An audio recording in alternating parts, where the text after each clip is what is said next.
myself. I'm Joe Stainback. I'm the director of this program. I want to meet every one of you guys that I haven't met, so we're going to, due to time constraints, we'll do that after the presentation. So we'll do that. But I wanted to say a couple things first. Just kind of set the stage for our capstone, which is an embedded capstone. What that means to me is that the way we designed this is they have been working on this within their course, meaning we've been putting them to work on a lot of things that's within the nuclear operations lab. You guys will see that when you get upstairs. Anywhere from procedure development to hands-on operations to drilling holes to all kinds of things nuclear. So this has been a sidebar. So unlike other programs where it's a main capstone, this is a subset of a particular course. And so I'm going to turn it over to them. But a couple things here, which I emphasized, was a lot of independent study. They were doing this on their own within the course, a lot of hands-on activity. And one of the things and highlights was to collaborate with an outside entity. Setting up a phone call, having a discussion, working out some problems, and then bringing that back to their particular project. They were required to submit an academic paper. I know this is a 2-year program. Thanks to our internal library, who came in and helped with formatting and doing a literature search and references and all the things. We had that as part of the class as well. And then also procedure generation. Both teams produced a procedure as part of their capstone, and that was important to us to do that.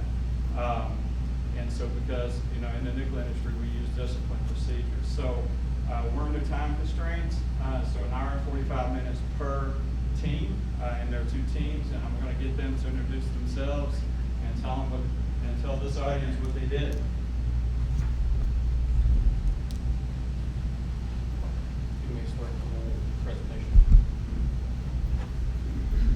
Hello everybody, we are the Fat Man Capstone. We are one of the 2 capstones. We are named Fat Man because 1, we have a bigger group, and 2 is that we're named after the bomb in World War II. We have me, Aiden Llewellyn. Nathan Jackson.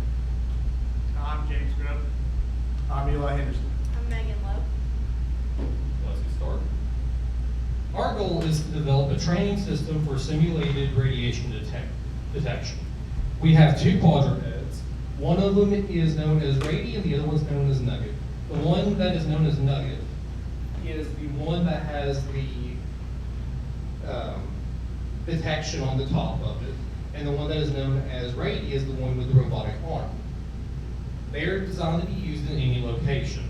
The lab, classrooms, in the hallway, and outside. We have had a lab outside where we actually took the robotic dogs and tested them and made sure they worked outside.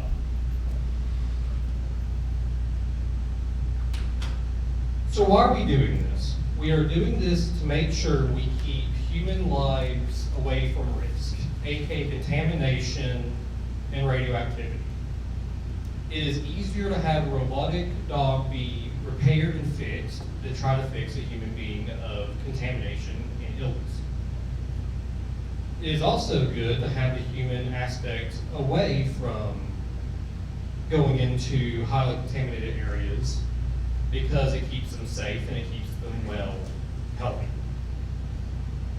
This is also becoming more common in the nuclear workspace with robotics, and this is also just to make sure people are safe and making sure no one gets contaminated.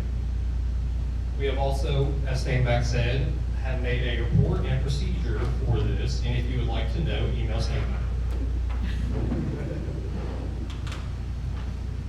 So here is the industry context. ORNL, Y12, and BWXT are all using robotics in their workspace. ORNL and Y12 are using this to make sure that places are not as contaminated as they should be, and to scout out the area and make sure everything is safe and secure. Another example is Chernobyl. Last week was the 40th anniversary of Chernobyl's accident, and they can bring the robots over there and scout out the area and see how contaminated the area is.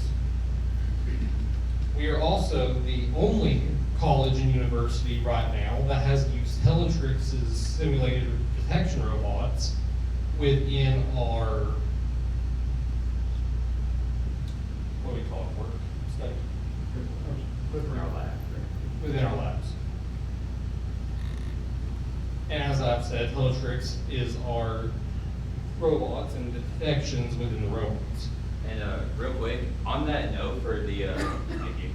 On the note for Roane State, we're the first college or university to utilize both the detection and the containment of a radioactive source like train, stuff like that. So we're the first one, and yeah, so I just want to make sure that we got that out there. We'll talk about our meeting today. Yeah, my bad. So we had a meeting with a simulated detection company called Teletrix. Basically what they do is they make sources, they make detectors, then we use both those sources detectors and a monitor, like a little digital monitor. They also made something similar to what we've made here. So this is like our source thing. They made something similar to this, and yeah, that's it right there. And in the meeting, they talked with us about that, and they have a different design to it than what we have, and what we thought of. So the meeting was very successful with him. He's very excited about what we're doing. We're both doing similar things, and we're both starting them recently. So they're both newer to us. And so that was pretty cool talking to him. And he sent us designs and he wants feedback on how everything went. Also, real quick, I wanted to note that right there on the bottom picture, that is one of the robotic dogs, kind of like ours, taking a sample. So I thought it was cool. That's another thing that happens in the industry. You know, they use a robotic dog taking samples as opposed to humans. So just elaborate on that safety aspect. Thank you. So our tools used within our Capstone was our robotic dogs, Nugget and Brady, which you can see me up there on the top right corner using Brady with the robotic arm. The robotic arm itself, the 3D printing components, which are the simulated detectors and the package itself. Teletrix has 3D printed the nuclear detectors right there, and the monitor. The only thing that's not been 3D printed is the electronics itself. And we have custom, by Eli right there, have custom done the plutonium package itself, which is the orange right there, which is also can be seen right in there. And to be exact, plutonium-238. And the, It's not real. yes. And also the 3D printed simulated lead paint can. So our challenges faced, which Eli can personally tell, is the 3D printed simulated source container and the lead shielding container. And I want Eli to say a few words about it. It was a lot of work. So I had a very fun time being able to design these. I'll kind of pick them up here, being the first container for this. We had to figure out a way to make sure that we could actually get detection from the Teletrix devices so they could hook up to our, and I'll show this real quick and give a little example. So this right here connects to our detector. Unfortunately, we didn't have anything that could go full 360 with detection because the little device we had has an eye that shoots out a little cone. In that cone, you can only get so much out of that. You only have one detector, you're probably placing it on the wall or something. But we wanted to do something a little bit more. So the idea was that we placed 2 detectors within one container, that being our simulated plutonium-238. So what I've worked out here, and this took a lot of trial and error, a lot of human error, which you can always count on that. We had a lot of prototypes and mishaps, but it eventually did come down to a a good design. We even had to kind of put this a little bit lower, and it took a lot of time, but I think we did a really good job. Never used it. Oh yeah. Never used Never use Tinkercad. If there's a better site, use like there, please. But yeah, the biggest issue we were having was weight and the grip on this container. So we actually had a lot of problems with it slipping out of the hand of Ray, which you don't want that happening with actual material, of course, and it kind of sucks to see it not work the first time. Another problem we were also having was actually the control of the robot arm.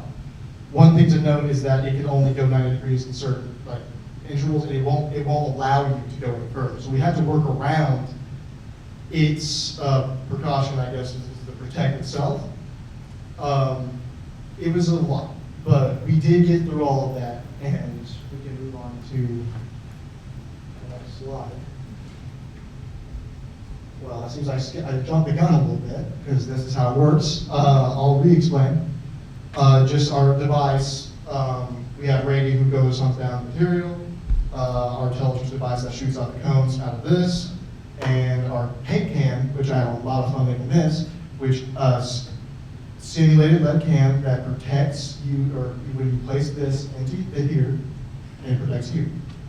Another fun fact, just because it's something we actually learned, one issue that we were worried about, and we kind of talked with Intellitrix about, was the idea that maybe that there would still be some sort of detection from this can. As it turns out, we actually managed to do a good job at sealing this. So there actually isn't a detection after you put it in the can and close the lid. It's a fun fact. I was pretty proud about that, even though it was a little bit intentional, or unintentional. Design challenges. A big challenge was using Tinkercad. There was a lot of time spent into that. But a lot of human error again, because first time we printed out this lid, I thought it was pretty good. This was a little bit too short. Made this a little bit too tall. And I almost printed out a cylinder without a vacuum, basically. So a lot of mishap. But we did end up going through there and getting all that figured out. We actually came up with a T-bar grip, which that works perfectly after we figured out putting a guard right here to make sure it doesn't slip out of the hand. So that, we did fix that. One problem we continue to have, and unfortunately we were not able to bump this out, was that we actually, this right here is a bit too heavy with the intelligence device in it. But thankfully, because of the job that we've worked out with the T-grip, it is able to pick it up. What did we add to the grippers? Oh yeah, the gripper. I think we'll have that on the next slide. It's later. Yeah, well designed. So, what we did, another way how we helped out with the T-grip, is that we put two rubber pieces right here on the grip of the helmet. So whenever we were to grab onto it, and I probably should have taken this off, but I can give you kind of visual. The idea is that when we had the grip, it would get into this T, hook it, and pick it up. So regardless of that weight, it wouldn't slip out. So we were actually able to pull that off, and with a little bit of a craning maneuver, we kept it kind of close to the ground so it wouldn't make the dog unstable. So it worked out really well, and you guys can see a little video of that here shortly. Of us actually putting this into practice. Another cool design we actually did too, and I love this a lot. See a little struggle there to take this off. We put magnets on our lid, and that works so good. We really needed that. We needed that because, we had to put a lid on to contain the material. And of course, we can't exactly expect Brady here to start twisting on a lid. A little bit under, I don't think he'd do that. So we had to kind of brainstorm a bit of how we were going to get this lid on and seal this container so someone else could come in and pick it up and remove it from the premises. So, with a little run to Home Depot, we got a little metal strip. We put that in there, we had to bend it, ended up, actually had to cut it up a little bit.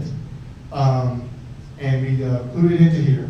A little bit extra, but worked out just fine. Put it into here, and then put on magnets. Hello? Brady does take the arm and places it over the container, snaps on. And it's really easy. And you can pick up that container and you can walk off with it. And you should be fine. I say should, you will be. So, on our next thing, we'll actually, I think, yeah. Another really cool detail about Nugget and the detector is that Nugget here has a little camera right here in his face. Not the two eyes, little googly eyes we have on, the one on his nose. So we are actually able to hook up the camera to a phone and see through his eyes. So during the procedure, we were able to use both dogs to get the material without being exposed to it. Now, that might sound a little bit hypocritical whenever you see the video and see us standing around it. But the idea is still there, is that we would be able to use Nugget further into the procedure than just finding material. He would help us see. And that is really important when you're going in blind with our robot dog. At the moment, we do not have a camera on his arm, which would be a great idea to have for next Capstone, after us. Next one here.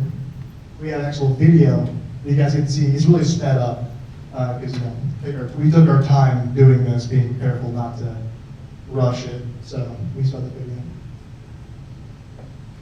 See there, we get detection. It's really high, partly because of something we learned from Teletrix actually, is that the sound was bouncing off of the container inside of this. So it made it way bigger than it actually should have been. As you can see, that's a lot.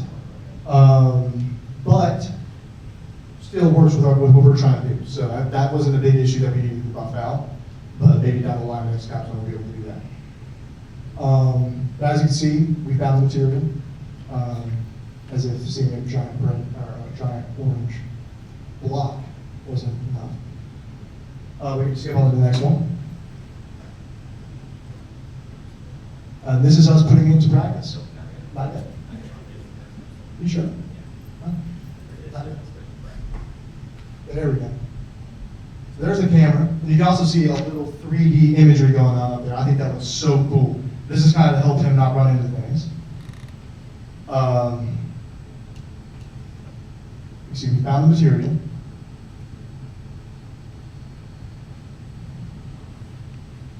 And after a agonizingly long time, Brady comes in and we start to put this work into practice.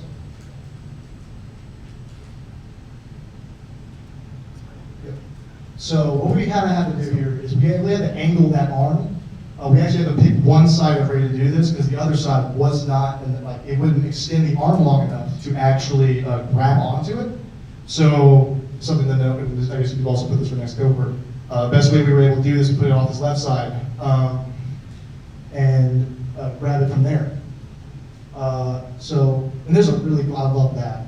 So we got, it was a lot of trial and error with this. This is one of our, you can see we kind of struggle here, but we actually can afford that because, well, it's a robot dog, not a human.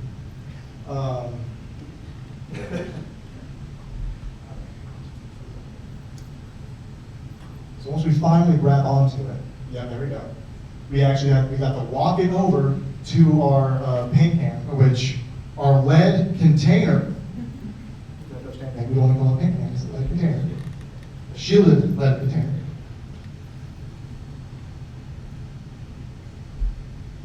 We would walk it over, and we would insert the material. You can see, funny fact. We had a little bit of issues with him almost trying to do a front flip. But we ended up getting into that container and dropping it off, placing the lid on. It was really cool. Oh. Eventually.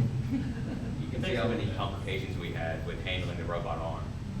It's very interesting on that, the controls on that. All the like weird stuff going on. Maybe something that can be fixed later on.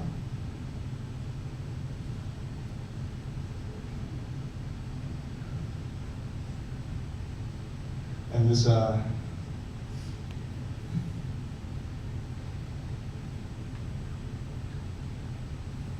thing we'll talk about later is that little styrofoam white thing below the lid. We had to put that there because if the lid is on the ground, the arm will not reach it. So you'll see a video of that later on with where the lid's just straight up on the ground. So that's why that's why that styrofoam container is there. We'll see a nice example here in a couple seconds.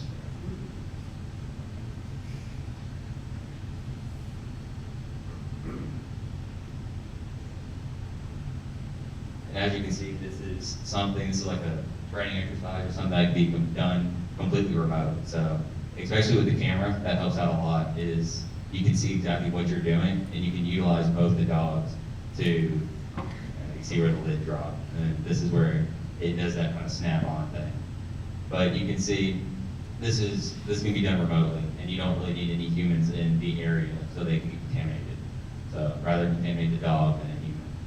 And that's just that remote aspect to it. As you can see, that lid snapped right on. So I was very happy about that when we actually got it here. So, go on the next one. So what worked? This is my part. So this is what worked with us. We had successful detection of the simulated sources in our container right there. It simulated the distance factor of like an actual source. So the closer you get, the higher counts you're gonna get, and then the further you are away from the source, the lower the counts. And as you can see here, I thought this was kind of cool. And I don't know how well you can see it. In that bottom picture, the nugget, the one with the detector on him, he is actually behind that wall. So there's a wall between where the source is and then where nugget is, and you can't see it too well, but you're getting 0 counts on that. So that's that other shielding aspect where that radiation, I mean, you can't detect through the wall. So that's pretty cool. Simulated. Yeah, simulated radiation. The retrieval system was functional, rather difficult, but it was functional. You can see we had it in the can, we picked it up, put it in the can, everything. And then the container, it was a lot easier to grab with that T-bar design. We put those, that's the T-bar design up there on top of the lid. We put those things on the side, I don't know if you can see it too well. That's just so it doesn't slip out. So there's some weight and issues we have with Rady, and it moves a lot. We'll talk about the issues we have later. Then you can see, yeah, it meets our training goals. You know, we remotely detected and contained the source. And then, like he harped on this earlier, but when our meeting with Jason O'Connell from Teletrix, he said that you'd still get a signal after the source was contained. And we found out that we actually didn't get a signal from it at all. You'll see, flip the next one. Yeah, right there. You see that thing's same distance as it was before underneath that water fountain. We got further and we got closer, and we're still not getting any counts on that. So I thought that was something that was pretty cool, is the 3D printing container completely blocks that ultrasound signal that simulated source is giving out. And we'll have to let Jason know about that. What didn't work with us is we had some weight issues. The arm on, I can't remember the company, I think it's the Unitree. The arm had a weight limitation of 500 grams. And our whole source, simulated source, was 550 grams. So that's where we really had to get creative with how we designed this lid. So how we designed it, the little rubber stoppers we have on the Quad 2, like you saw earlier, those are all things that we had to change to make it more stable. So it'll actually grip onto it and won't let it go. And so I had to get creative with that. I had some balance issues, and you could see it a little bit in the videos. You had to keep the source low to the ground. If you stick it up, then the dog could tip over. It could also let go of it, which I don't know how well that would do it since we added the little barriers on there. And we had to be really careful with it.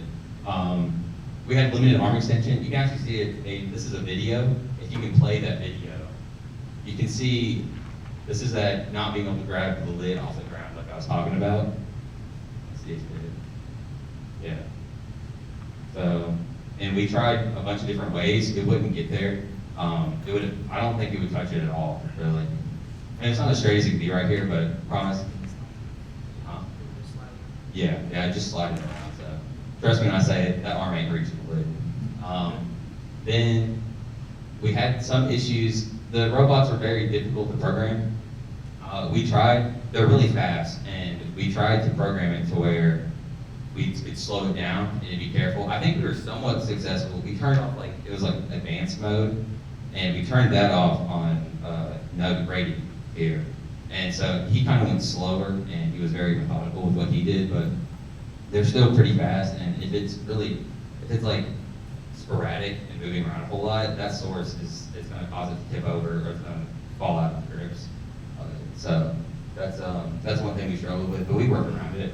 And then, Transport zero itself. Can we tell them about transport the arm zero itself?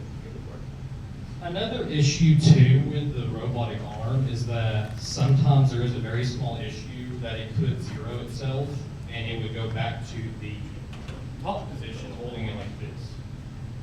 So you have to be very careful with it too.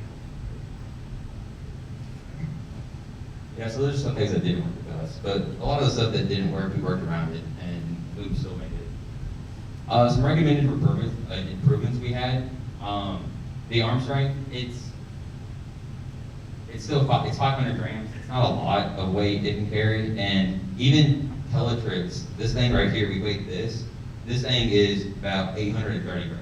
So this is what Teletrix is working on. So right now, that dog has no chance of holding this thing. So with that 300 gram difference, it's a lot better, or a lot worse than, or 50 gram difference that we can work around. The counterweight system, that also helped it out a little bit. In the video, you could see it, the dog was leaning one side constantly, every time it was holding the thing. And so, if we had that counterweight system, it'll probably even it out, and then that would also make the balance better, too, as well. So, that's one thing that we should look into. Yeah, the improved emitter signal uniformity, so what Teletrix did, and they let us have this, is they have one signal, instead of the source going out two separate ways, like ours does, they have one just going straight to the roof, and that ultrasound bounces off uniformly and goes through these little holes. So you're getting a count no matter where you were. And we saw that with ours. One flaw it had was some of the counts were smaller if you got to the side, like where the eyes are, like the little holes in there. If you got like right here, it would be a weaker count, but you still get a little something. But it'd just be a weaker count. And so that's one way to fix that issue right there. And then we thought it'd be a really cool idea to put a camera on the robotic dog. So instead of constantly having Nugget here follow Brady around, and you get also a better view if you put a camera. And I think there is a way to do that. I'm not sure. There is. There is? Yes. There's a way to do that. We haven't done that yet though. But that'd be a really cool upgrade that you could do to Brady. And it'd make the whole training procedure probably a lot easier too. It's better to have two eyes than one. Yeah, definitely. So these are some industry relevant things that you could use our training exercise for. First one we have is inspections. You know, this is video right here. There is a detector on there along with the camera. And, sorry, not a video, this picture. It's inspecting some pipe. Like if you got a leak or something, or somewhere it's not supposed to be. You know, you can sit a dog in there. And if you don't know what it is, you don't want to put a human at risk if it's something really bad. So you can send a dog in there, and it'll detect it, it'll give you your readings, and boom, you didn't put a human in danger. And that's the biggest goal with our exercise. Next thing you have the hazardous material handling. You know, it's kind of the same concept. I'd rather a dog pick it up than a human. And if you have some sort of source, I thought it's the same thing with those samples, the samples that dog was taking earlier, and you know, just letting the robot do it, and not the human. I thought that was pretty cool. And then the next one we got is emergency response scenarios. Yeah, I know ORNL, they have two big, lot fancier quadrupeds than we do. I think they're Boston Dynamics or something like that.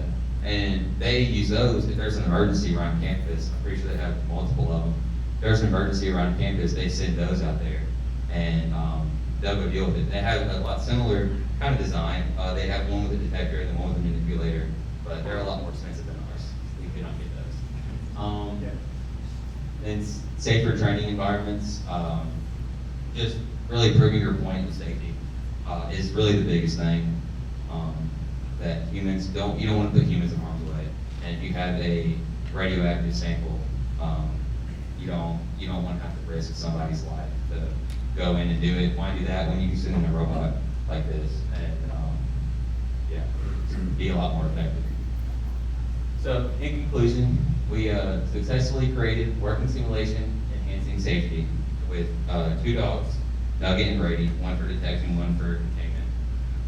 We demonstrated the value of robotics, how important robots are in the nuclear world, and how effective they can be if you use them the right way. There's a lot of industries out there that are doing a lot of stuff with robots and stuff like that. And strong foundation, just so we can get some future improvements to our training exercise for the future Capstone and cohorts. And then we made a procedure report. Made a procedure for a lot of information, safety information, and the report is just how to work it. And Aiden said it earlier, if you want, you can, if you want copies of those, you can email Dr. Stega, and he can give you those. One more thing I'd also like to mention, I want to thank Andrew here. You want to stand up real quick? He has also helped us out too immensely with some of the issues that were going on with the robot and a few other things. So I'd just like to give a round of applause to him for also helping us.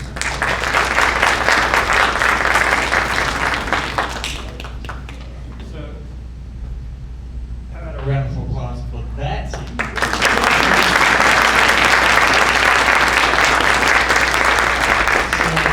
So just to kind of plug a few things here. They were learning about radiation using simulated radiation equipment, but all the while earning out or resolving some simulated radiation challenges with that vendor. And so that was kind of the big picture there with the use of the robots. We have a very strong advisory board. Within the advisory board, there are several companies that uses the Teletrix equipment. We're not the only ones that use it.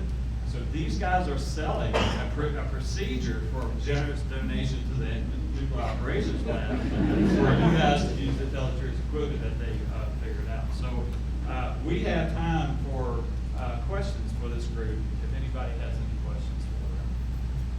Jason, Dr. Shea. I don't need a microphone out Yes. loud. First question is, what kind of detector were you simulating?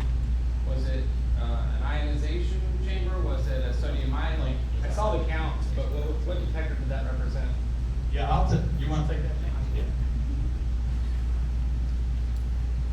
In the interview with Jason McConnell from Teletrix, it is a ionization. That's what it's designed to be, an ionization detector. Okay, and I have one follow-up question. Just curious, because I know you are setting up. Did y'all validate that the response function of the Teletrix system matched expectations from the inverse square law? Yeah, so we saw it in the video, well, you can see it. It shows that inverse square law. By the further you are away from that, the counts go down exponentially. Yeah, exponentially, and it goes up. And then the closer you get to it, the higher they rise, and then so that kind of shows that inverse square law. It wasn't one of the videos. We'll also note, I think the only issue we had with that was just the sound bouncing off of like this container here. It did kind of make it have a way higher count than it probably normally would if it was just a normal Teletrix device just sitting around. But because it was in this, it might have given off more of a signal the closer you got to it than it would normally. Yeah. So the, Yes. so the basis of Teletrix equipment is the inverse square law, Jason. And as they are answering that question, what we're doing is we're blocking their ultrasonic signal, and so it's messing that equation up a little bit. But it's still trying to get there with the holes and things that they're doing. So the basis of all the Teletrix equipment, when you fire them up, the sources, and you don't block them, it is based on the inverse square law. And that's how you learn about the radiation. But we're doing something that's beyond that a little bit. So good question. By the way, very nice presentation, great work. It's very exciting to see this all happen. State, so thank you. Thank you. We have time for one or two more, Bill. Yeah, so, building up what Jason said, I was observing the collaboration between the four of you. You each had a different area that was kind of your area of expertise, and the handoffs were good, and they were situational. Somebody was about to do something, you backed each other up, so that, don't lose that. I mean, as employers, we want people that are gonna not allow the other person to fail, so good job with that. Curious on your procedure, what you've got is something that's got a lot of flexibility, and then you have a procedure that you want to be followed step by step and is very prescriptive. So what kind of scope did the procedure have, given that what you're trying to accomplish in using the robots by a procedure, you kind of need flexibility. How did you find that balance? Yeah, so basically the procedure, all it went over was how to operate. It was big on operation, the Teletrix sources, how to like turn those on, connected with the detector and all that stuff. We left some flexibility in there.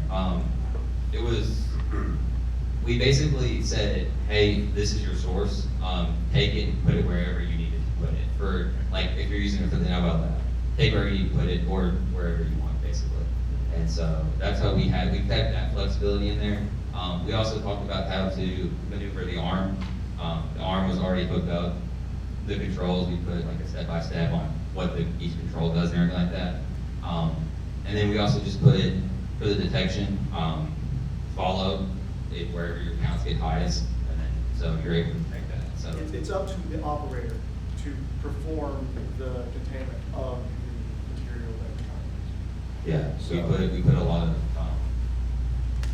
we explained on how to detect it and all that stuff, but the freedom was in I guess technically controlling the dog.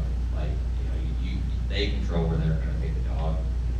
We said find it, go out there, the counts get bigger, closer you are to it, and then the flexibility also, the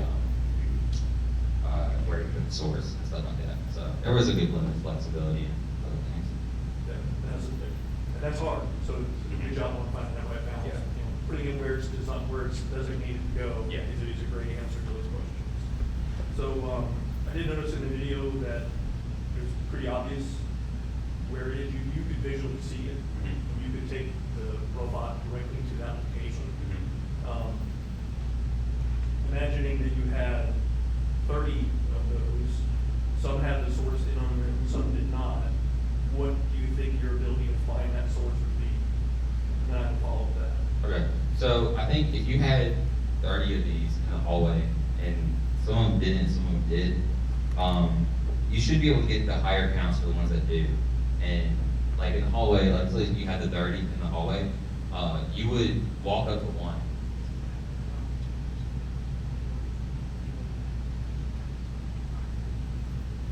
Yeah, so how it works is it shoots out the ultrasound, signal coming through the intelligence detector, it shoots out a cone-shaped ultrasound signal.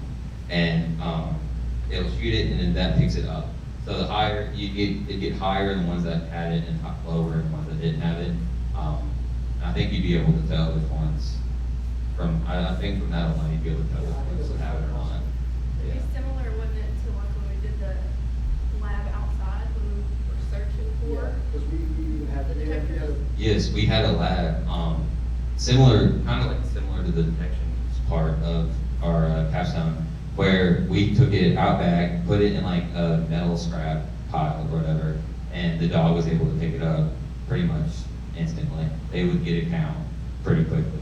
And so, stuff like that, I think you'd be able to tell which one had it, which one didn't.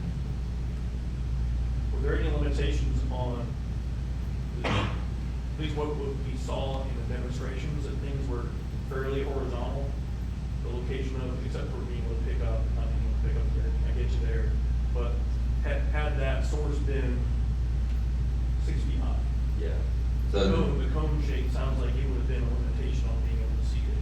Yeah, it was. I didn't see it too well in the video, but we did testing for the detection, and when it got right up close to it, we wouldn't get barely anything, and that's because that cone is shooting. It's only because the dog's like a foot higher than where the source was. Which is why, having a design like this that Teletrix is working on, it would be able to be more like round. You know, instead of a cone, you'd have a bunch of little things shooting at you.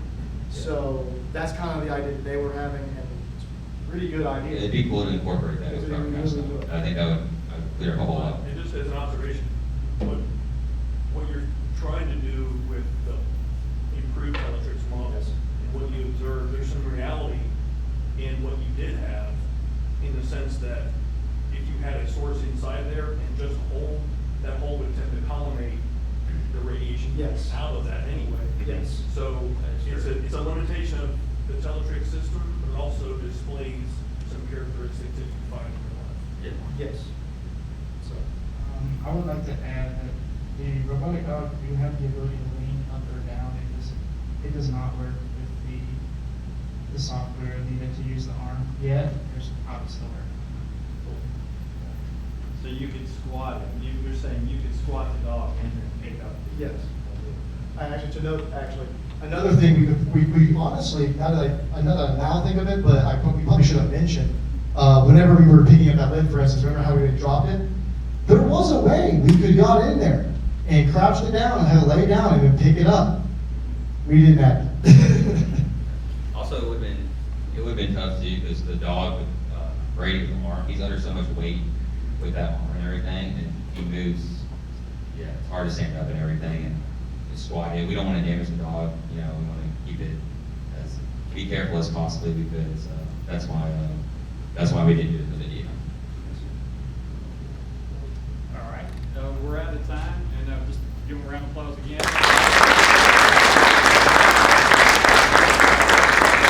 Hello everyone. How are you guys doing today? Good? Great. My name is Kylie Johnson. Our group name is Little Boy. As you can see, it goes along with Fat Man. We decided on this one because our group was one person smaller. So for our project, we wanted to challenge ourselves. So we have worked with the Cloud Chamber throughout our 2 years here, and I personally really love the Cloud Chamber. And so with that challenge, we decided to take the Cloud Chamber and figure out a way to enhance it. So we have 2 Cloud Chambers in the lab. One of them is named Cloudy with a Chance of Particles, and the other one is called Ion the Prize. So we actually used Cloudy, that one's my favorite. Does anyone know what a Cloud Chamber is? Do you want us to raise our hands? Yes. Okay. Okay, all right. So for those of you who don't, I will pass it over to Patty. Oh, hold on. What are you doing? First, let's meet the team. So here, on this first side, we have Andrew. Then the next photo, that's me. Next we have Joe here. And then on the end, we have Patty. And now it is the Patty. Hello, thank you so much for being here today. Our goal was to build a system that digitally detects and classifies radiation tracks in cloud chambers. In a cloud chamber, it's normally very difficult to see the radiation, and that's one place you can see it. And this matters because it makes radiation easier to observe. It collects real-time data, which is very helpful, and it's useful for both education and demonstrations. We studied several other schools, and we have 2 I want to mention. One of them, every school had a different system that they used. Harvard University used dry ice to cool the cloud chamber, and they used a camera. We used ice and water, and the key for the cloud chamber to work properly is for it to stay cold. We had one time, we did a tour, and people were visiting, and we had to keep running back and forth to make sure there was always ice. So you always have to have at least 2 people to work on it, and that's what we were doing. One thing that I thought was kind of funny, for Harvard, in order to stop alphas, they used Scotch tape to make a cylinder around the source material. Thought that was interesting. Then the University of Wisconsin in Madison used dry ice, but no camera. And they first set up their cloud chamber to see background radiation, which is everywhere. Cosmic, terrestrial, the higher elevations have more because they're closer to the sun. And I thought it was interesting, you're just looking at that. We always used a needle radiation source. And their secondary thing was to use the radioactive source. Okay, we used, okay, a cloud chamber lets us see radiation.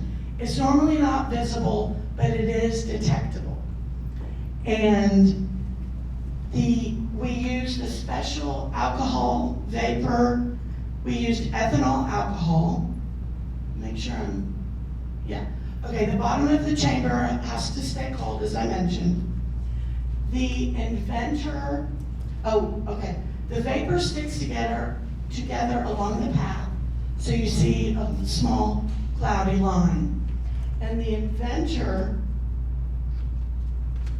is a man named, it's a mouthful, Charles Thomas Reese Wilson. He was a meteorologist and a physicist. And in 1927, almost 100 years ago, he won the Nobel Prize for physics for his invention. His citation said, for his method of making the paths of electrically charged particles visible by condensation of vapor. Our project was to make that easier to see, these vapors. And he had co-won with Arthur Compton, who a lot of you I'm sure are familiar with Compton scattering. This is a picture, it says cloud chamber, an early model, and this is you can see this and a lot of other things, at ORAU's Museum of Radiation and Radioactivity. Quite a bit smaller than what we used. For just observing manually, there are a lot of things that are hard to see. For one thing is the trails. If you don't know what you're looking for, you can easily miss what it is. It's hard to count the particles accurately, hard to get long-term data, which we want to have, so we know what we're working with, and hard to identify what particle you're working with.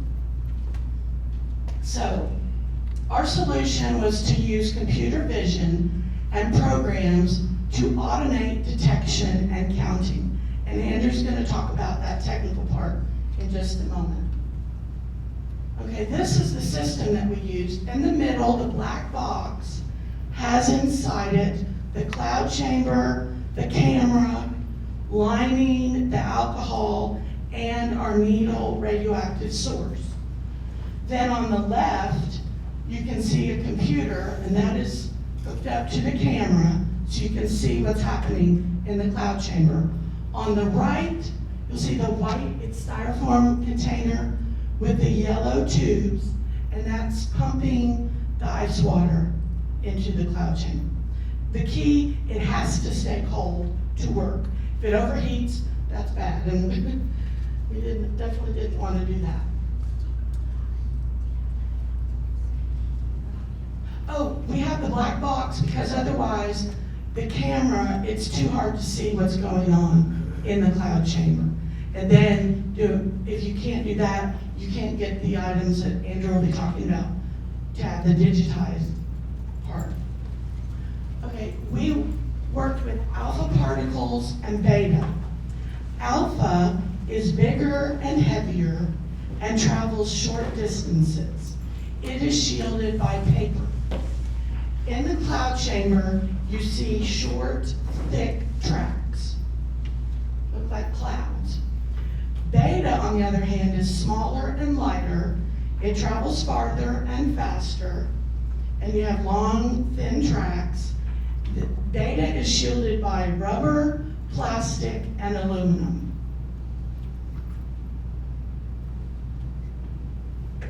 So another one of the the type of radiations that can be emitted from an ionized source is gamma radiation. Well, our cloud chamber can't see gamma radiations for two reasons. One, the particle is just so small and moves so fast and bounces around that it just goes through our ethanol vapor inside of our cloud chamber, so it can't pick it up. And also the source we were using, which is a lead-210 source, doesn't emit gamma radiation as well. So now let's talk about how the system works. So inside the black box, we have our cloud chamber, and then we have our camera that points into the cloud chamber. So our camera picks up a live video and sends it to the computer that then converts the frames into grayscale, so that way it can decipher from background noise, what's just like dust or what's not, so it can really detect the different particles inside of it.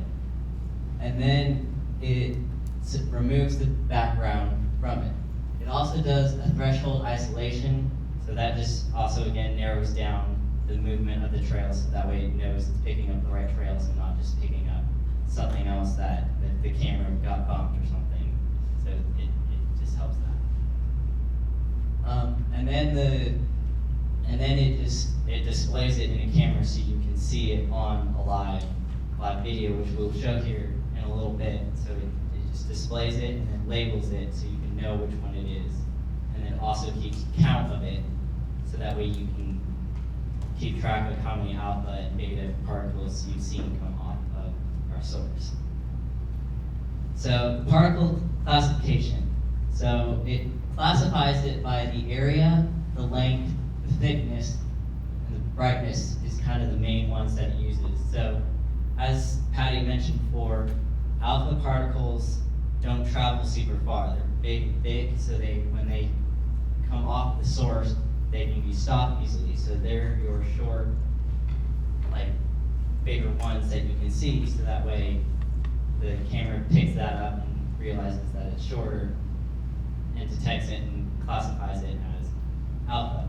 Your beta particles are longer, they're smaller, they travel faster and further distance, so that way it can pick up those tracks and know which one's betas. We also have a picture here of the inside of the cloud chamber, so you can see in the cloud chamber that there are those white little trails. Is this the laser? Yes. It's gonna drown out. Oh, it is drowned out. You can't see it, but in the center there, you can see the needle coming down, and then you can see the actual radiation coming off of it. And just looking at it, you can't really tell which one's which. So, unless you've really studied a cloud chamber, you don't really know. Here we go. Here we go, there, so you can see the trails. So tracking and classification. One of the problems we ran into when we were developing this program is it would pick one up and then it would kind of forget about the trail and then it would pick it back up again, so we kept constantly counting one trail like 4 or 5 times before it actually disappeared. So we ended up using a centroid tracking, which gives each particle its own unique ID, so that way it will prevent double countings of the particles coming off. We also incorporated it into doing a counts per minute, so that way you can see, if you run it for long enough, you can see how many counts of each alpha and beta is going per minute. We also had it display a graph, so you can see, again, the counts per minute, just as it goes through, how many there are of alpha and beta, and then in total, use it. So, like I mentioned before, our source is a plutonium, or a lead-210 source that we use. It gives off mainly beta emissions, but it also will give off some alpha as well, so this way we can pick up both alpha and beta. And as I mentioned before, it does not pick up or decay into gamma radiation. So there you can see it decays down into another beta heavy, and then it decays into into an alpha, and then it goes into a steady state where it isn't emitting any radiation, so it's just a stable type of metal. So the half-life, our source that we're using, the lead-210, has a half-life of 22 years. So so essentially the counts that come off of the decay from the source is cut in half in 22 years. So you could be picking up a couple hundred counts, and then in 22 years it'll be down to 50 or less, just depending on how long it's been. So here is a video of the program up and running. I'll kind of talk along as it goes. So as you can see, we have down here in the bottom right is the actual live camera of the source emitting. So that is live a video that we took. So you can see the green dots are beta, and the label will pop up every once in a while with beta and alpha. Again, our source doesn't emit a ton of alpha, so you don't see a lot of it. Up above it is our graph. So you can see the alphas with the counts per minute, and then the betas with the counts per minute, and then also our total counts. It's a little off. It wasn't quite working 100%, but it was close enough. So on the left, you have your controls and commands. There's a lot of things that we inputted into the cloud chamber that you can do. You can pause it, so if you want to just pause it in the picture so you can just talk about it, you can. That's a thing in there. You can speed up the video or slow down the video. You can record.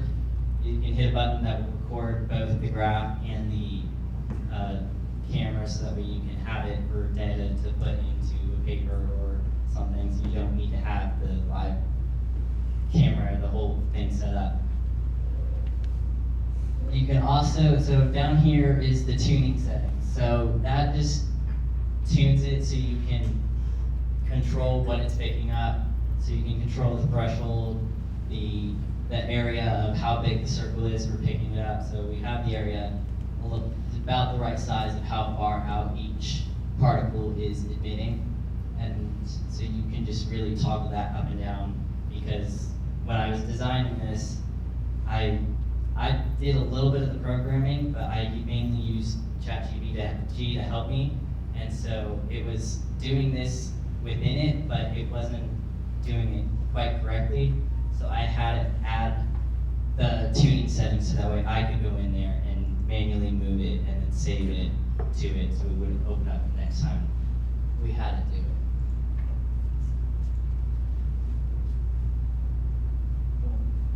So the problems we faced.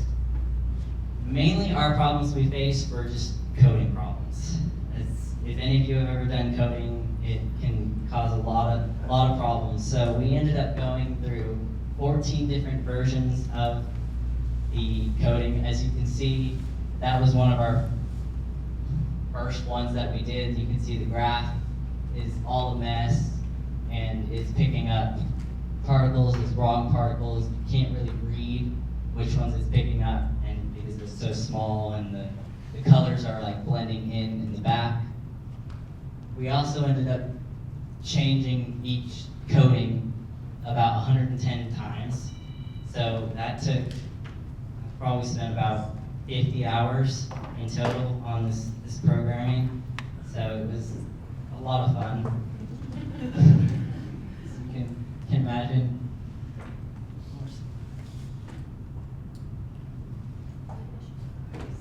Oh yeah, so another issue is we use an ice bed, so for our cooling system, we have to keep the ethanol cold to create our vapor so we can have a trail. We had a very small container of water and ice. Well, the system ran so hot that the ice that we had would only last about 20 to 25 minutes of running, so we had to constantly keep putting in more ice. So the solution that we really didn't do, because we didn't run the cloud chamber long enough, but a solution we came up with was really just to get a bigger container of ice, which we ended up using once for a tour. That we ended up running the cloud chamber for 3 hours. We used a big big container, and we only had to refill it like twice with ice. So that's kind of most of all the problems we had faced with this. Oh yeah, we also made it, and you can change the color and the coding for those who are colorblind. So if people are colorblind, you might not be able to see the green or the red or the blue. So it is set up to change the color of what's being displayed, so that way, if you are colorblind, you can see the detection of it. So.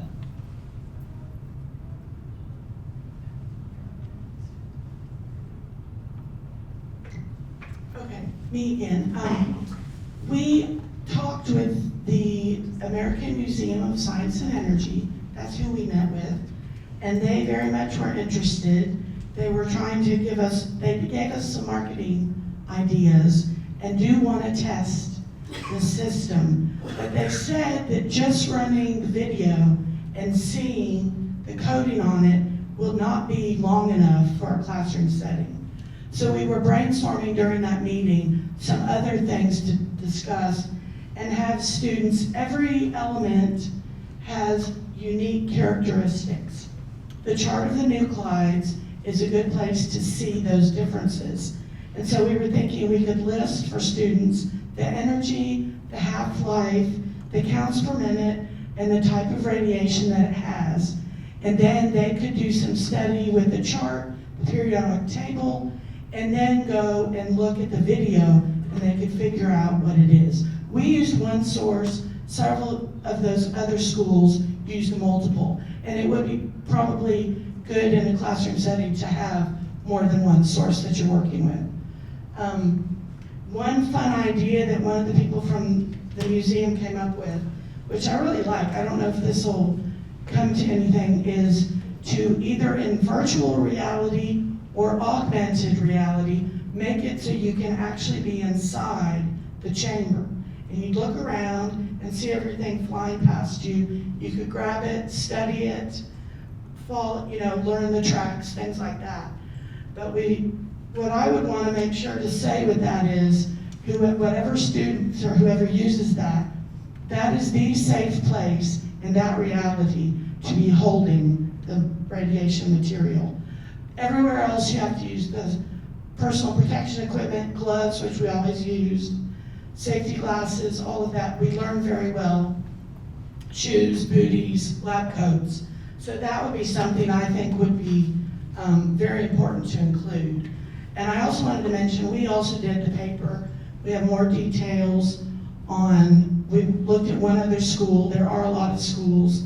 Jefferson Lab had a video. There are a lot of places doing this, but nothing exactly like what we did. So you're welcome to see our paper as well. Yeah, another one thing that we did is, in our first class that we did, we actually wrote the procedure on how to start up the cloud chamber. So we wrote that as well, and also in this process, we had to write another procedure to include the setup of the black box and the camera and everything, and also how to run the program. So we also created a procedure that explains how to turn on the program, to what each button does, and kind of just explains how to work the program, so that way you're just not going in blind and just trying to figure it out. So we also wrote a procedure on how to do that as well.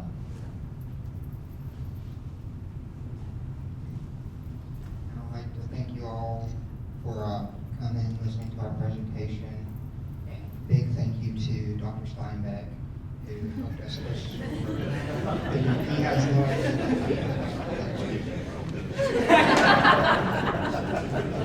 I felt that. Thank you all. You gotta be careful about your footprint. Yeah, give these guys a round of applause.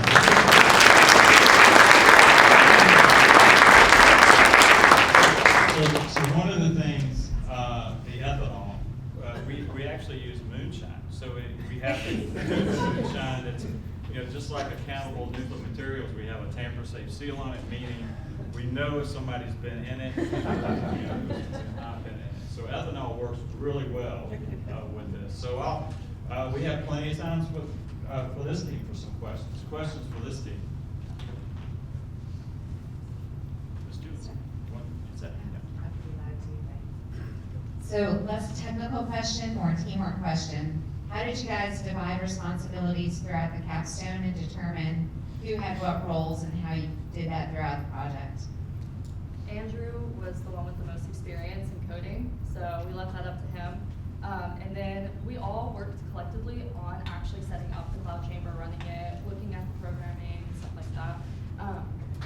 Patty has experience in technical writing. Technical yes. writing, so she wrote up that paper. That is the best paper I have ever seen. I would not have expected that. And then I worked more on the presentation. I have a lot of skills with, some types of fun animating and making things just look prettier.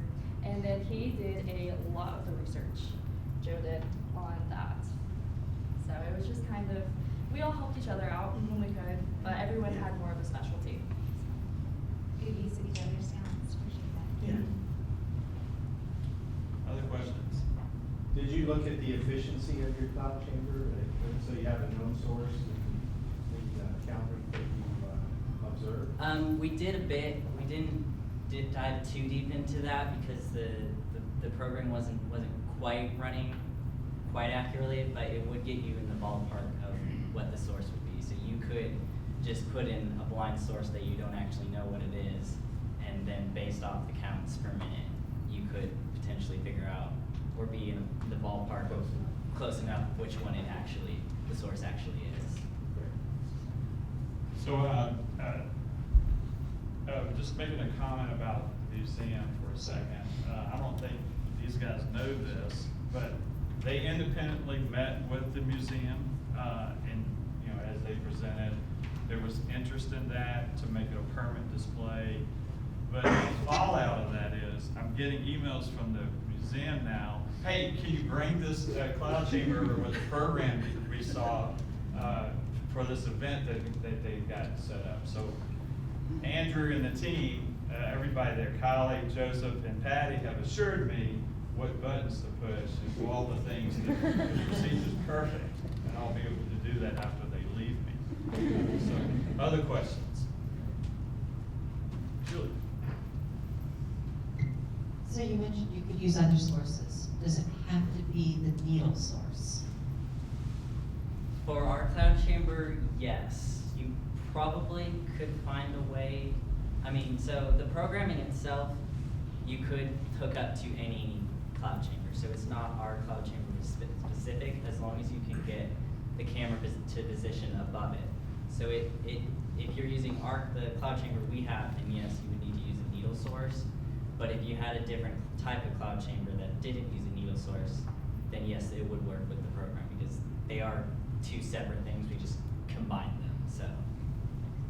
Yeah, we found in one of those cloud chambers, Julie built up too much condensation, and it didn't work. So Go back to the talk that you had on procedures and procedure writing, and you may not remember the story about the guy that would criticize me every time I wrote the procedure and sent it back. So you've now written a procedure that other people may need to use without you around. How did you think through how to make sure that it will work without you helping somebody work through it? Did you have an uninterested party come take a look at it? I mean, you may have Joe trying to do it, so I mean, that's. Yeah, that'll be the real test when he tries to do it. I'll probably get a few phone calls. Well, what we did is we I'll text. really just walked through it. That's the biggest thing is we, at the very beginning of our first year, we had to do, putting a pencil onto a pencil sharpener. And without me sitting there and doing it with my group, we did horribly on that. So just even being able to sit there and walk through it and see exactly what we need to do for each step, because it could be a little thing as make sure you plug up the cloud chamber and stuff like that. So I think we have a very good idea of what to do, and I think it should be pretty easy for other people, but until he tries it out, we're not 100% sure.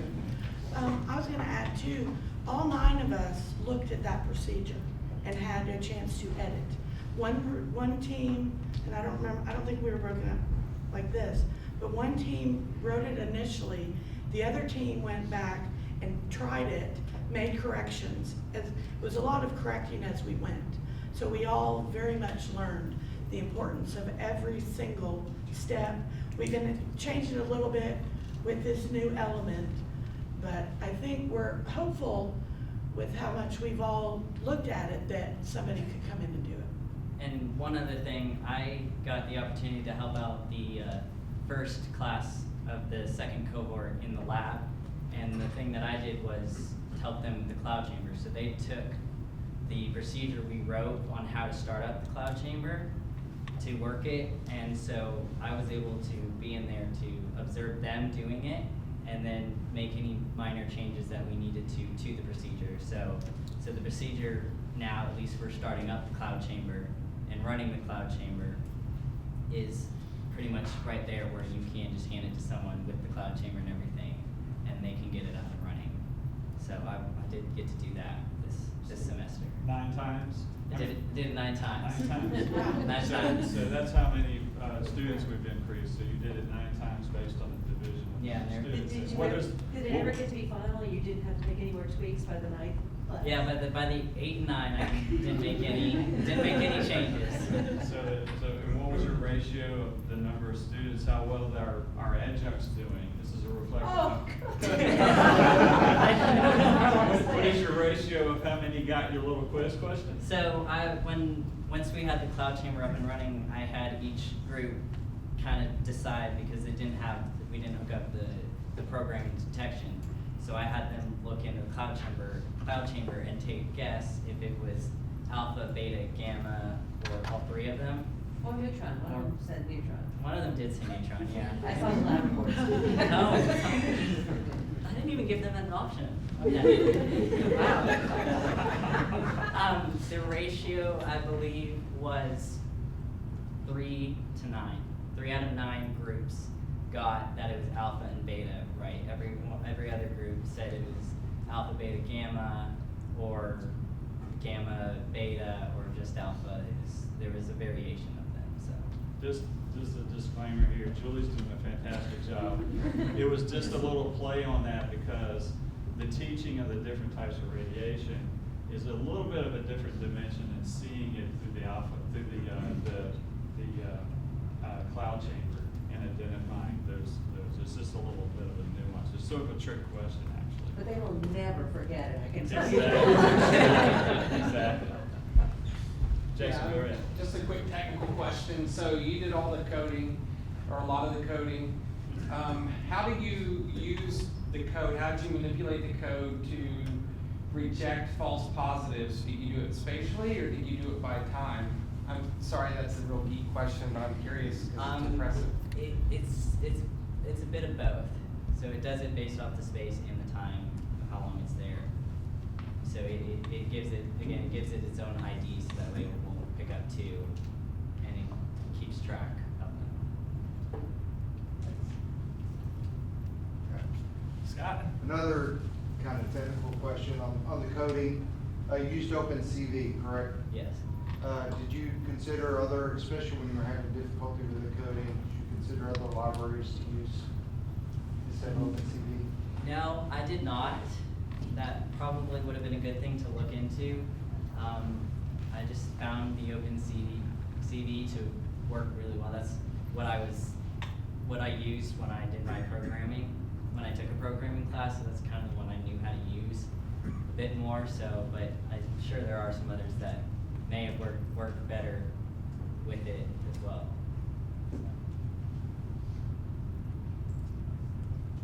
Other questions? We're kind of right on time. So there's a lot of you, and we've set up some refreshments for them in room 226, which is right across from the nuclear lab. So what I suggest we do is if we could just kind of self-divide, some folks could be in the 226 and getting some refreshments, and then some folks can kind of rotate through the lab, just kind of look at it.